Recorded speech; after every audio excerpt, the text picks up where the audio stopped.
ভারতের উত্তরপ্রদেশে যদি এমন অবস্থা হয়, বাংলাতে যেন আবার কবে শুরু হয়ে যায়। দর্শক, আপনাদেরকে বলছিলাম ভারতের গোমাতা অর্থাৎ গরু রক্ষা করতে এবং ভারতের সনাতন ধর্মাবলম্বী হিন্দুদের সুবিধা দিতে গিয়ে শুভেন্দু সরকার উল্টো তাদেরকে বিপদের মুখে ফেলে দিচ্ছে। মুসলমানদেরকে বেকায়দায় কিংবা বিপদে ফেলতে গিয়ে সনাতন ধর্মের মানুষকে উপকার করতে গিয়ে উল্টো মুসলমানদের ভালো হচ্ছে, সনাতন ধর্মের মানুষের আরো বেশি সমস্যা হয়ে পড়ছে।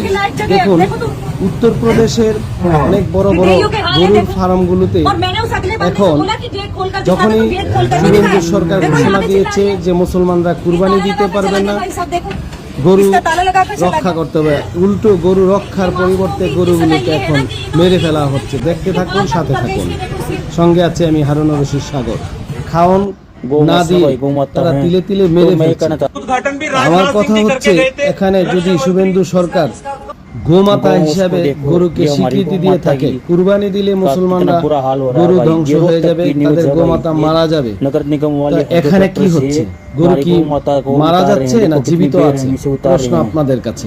দেখো, এই যে বড় বড় লরি গাড়ি দিয়ে হাজার হাজার মৃত গরু ফেলে দেওয়া হচ্ছে এবং অনেক গরুকে না খাইয়ে মারা হচ্ছে, অনেক গরুকে তারা বিক্রি করতে পারবে না বিদায় খাবার ঠিক মতো দিচ্ছে না, সেই কারণে গরু মারা যাচ্ছে।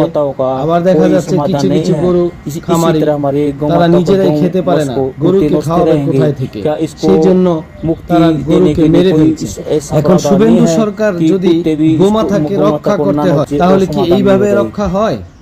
গরুকে খাবার না দিয়ে গরুকে আটকায় রেখে তিলে তিলে মেরে ফেলা, এটা কি তার গোমাতা রক্ষা হলো?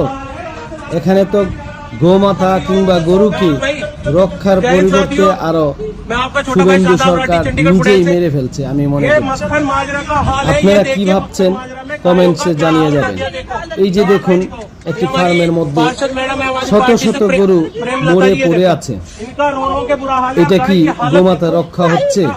শুভেন্দু সরকারের কাছে আমার প্রশ্ন। আমরা বাংলাদেশের মানুষ যদি মুসলমানদের পক্ষে কথা বলি কিংবা ভারতের বিষয় নিয়ে কথা বলি, তাদের গায়ে আগুন জ্বলে ওঠে। কিন্তু বাংলাদেশ নিয়ে বিভিন্ন সময় তারা প্রোপাগান্ডা ছড়িয়ে থাকে এবং বাংলাদেশ নিয়ে তাদের মাথা গরম হয়ে থাকে। তারা বাংলাদেশের মানুষকে সহ্য করতে পারে না। আসলে বাংলাদেশের মানুষ না, তথা মুসলিমদের তারা সহ্য করতে পারছে না।